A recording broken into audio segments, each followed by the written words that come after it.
again for being here tonight.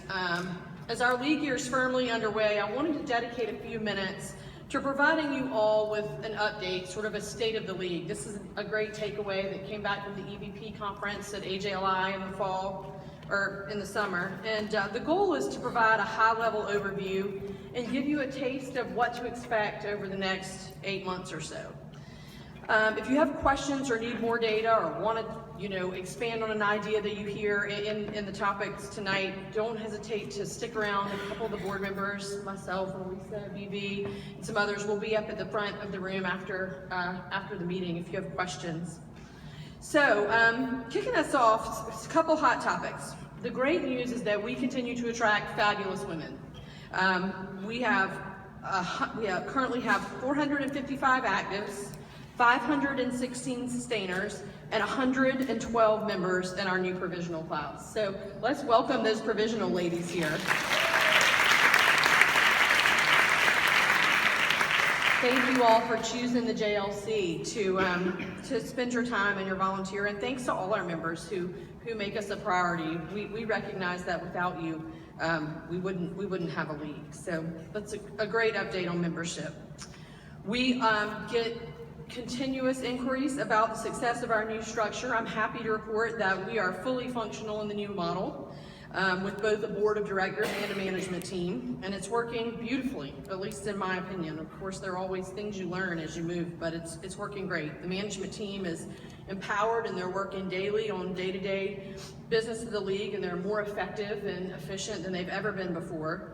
And additionally, they now have the resources to reevaluate and retool things as they come up. We're so many things that we're reinventing the wheel every year just because we simply don't have time or haven't had time in the past to record it. So we're working on those things with the new process and operations manual. And meanwhile, the board is laser focused on governance, and that governance encompasses things like nominating, finance, legal issues, and longer term, more strategic initiatives. This year, those initiatives are, there are 4 of them, and they are diversity and inclusion, community impact, membership, and then strategic partnerships. And the initiatives are fleshed out in 4 work groups, each containing 2 to 3 board members, and those work groups then pair with the appropriate management team members to move the vision forward. And so there's good synergy there, and I think it's good training for other future leaders, and it ties together the day-to-day work with the long-term vision. In addition, we sent 6 board members to AJLI's annual conference this summer, and that was really proved to offer fabulous training and additional opportunities for board members to bond and build strong working relationships to really make this year effective. And we continue to expand our Community Advisory Council, which is a group of business leaders that willingly share their time to help the Junior League consider opportunities and think about where we can improve, and oversee the work of ad hoc committees. So we're busy. That's an update on membership and leadership. And lastly, what would any state of anything be without a financial picture update, right? So I'm going to bore you with those numbers for a minute, but it's important. And this is an area of significant focus for me personally, and as well as the entire leadership team, frankly. And so I'm going to spend most of my time there. The Junior League, like so many nonprofits, we're faced with the challenges of the fundraising world today. It's different. Fundraising's changed drastically over the last 10 years. During and due to the recession, families had less to give, the needs have continued to increase, and it results in more nonprofits than ever competing for the dollars that are out there to be donated, and we're right there in that same boat. And then additionally, the way people give and what they are willing to give has changed as well. So it looks different than it did for a long time. And this environment and the realization of its effects on our fundraising over the last couple of years led us to begin doing some homework last year as a board. Dorothy formed the Fundraising Review Ad Hoc Committee. And this was a team of ladies. They did a great job. They reviewed Whale, they reviewed the races, and they reviewed products for the last 10 years and put together a report that they presented to last year's board, and then I have them come and present to this year's board as well. And that data really provided us with an overview about net profit, return on investment, so what were we making for what we were putting into it, and sustainability. And what it told us was that over the last 10 to 15 years, our funds raised are continually declining, as is our return on investment. And we have to turn the tide.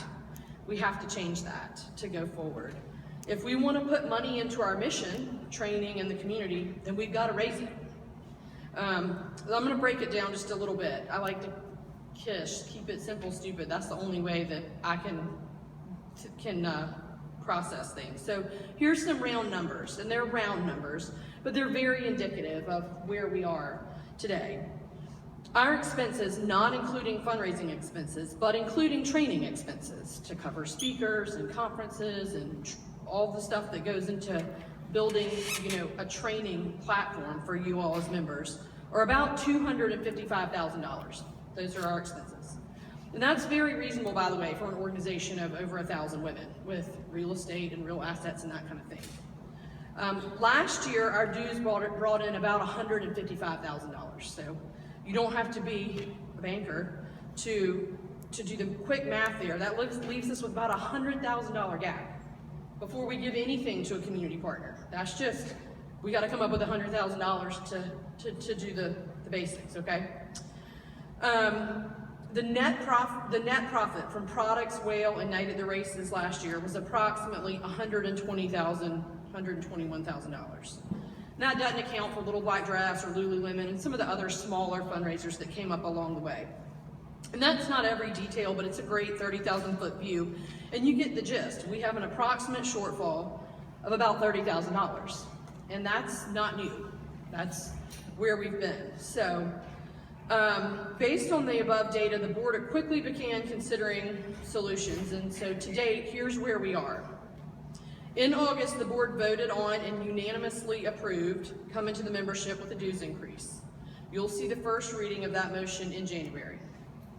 The board is actively reviewing ideas for a signature project, giving the JLC a rejuvenated face in the community, which would also support our fundraising efforts. We consistently hear it's hard to raise money for a cause that's not easily quantifiable. So a signature project is a great answer to that. And we have a real viable opportunity that can move quickly and do well.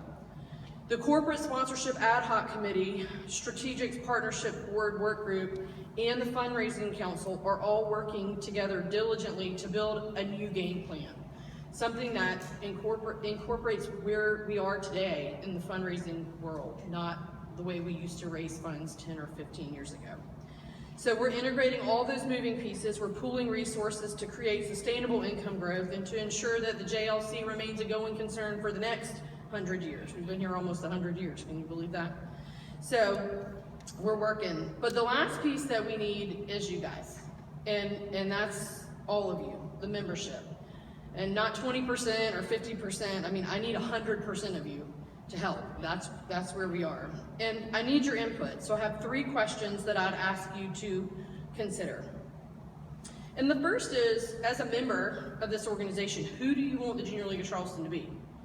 Do you want us to be a training organization, giving less dollars to community partners? Do you want us to be less of a training organization and more of a pass-through organization and giving more dollars to community partners?